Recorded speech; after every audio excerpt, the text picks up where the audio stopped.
কিয়ারার গলায় ৪২ কোটির নেকলেস। প্রথমবারের মতো কান চলচ্চিত্র উৎসবে হাজির হয়ে নজর কেড়েছেন বলিউড অভিনেত্রী কিয়ারা আদভানি। রেড কার্পেটে নজর কাড়া সব গাউন, ঐতিহ্যবাহী নকশার পোশাক আর সাজ অলংকারে হাজির হয়েছেন তিনি। উৎসবে অভিনেত্রীর স্টাইলের লুক মুগ্ধ করেছে ভক্তদের।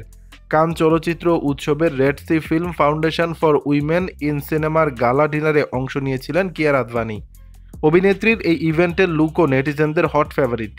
গালা ইভেন্টে কিয়ারা পরেছিলেন সিল্কের কাপড়ে তৈরি অফ শোল্ডার গোলাপি ও কালো রঙের গাউন। পোশাকটির পেছনে একটি বড় বো ছিল। চুল বেঁধে রেখেছিলেন একটি উঁচু খোঁপায়। পোশাকের পাশাপাশি কিয়ারার গলার হারটি বিশেষভাবে নজর কেড়েছে। শুধু তাই নয়, এ হারের মূল্য জানলে অনেকের চোখই কপালে উঠবে। বলিউড হাঙ্গামা বলছে কিয়ারা আদভানির গলার নেকলেসটি হীরার তৈরি।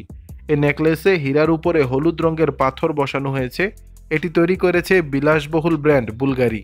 কিয়ারার গলার হারটির মূল্য ৩০ কোটি রুপি, যা বাংলাদেশি মুদ্রায় ৪২ কোটি ২০ লাখ টাকারও বেশি। বলিউডের অন্যতম জনপ্রিয় অভিনেত্রী কিয়ারা আদভানি গত কয়েক বছরে বেশ কয়েকটি হিট সিনেমা উপহার দিয়েছেন। বর্তমানে তার হাতে বেশ কয়েকটি সিনেমার কাজ রয়েছে।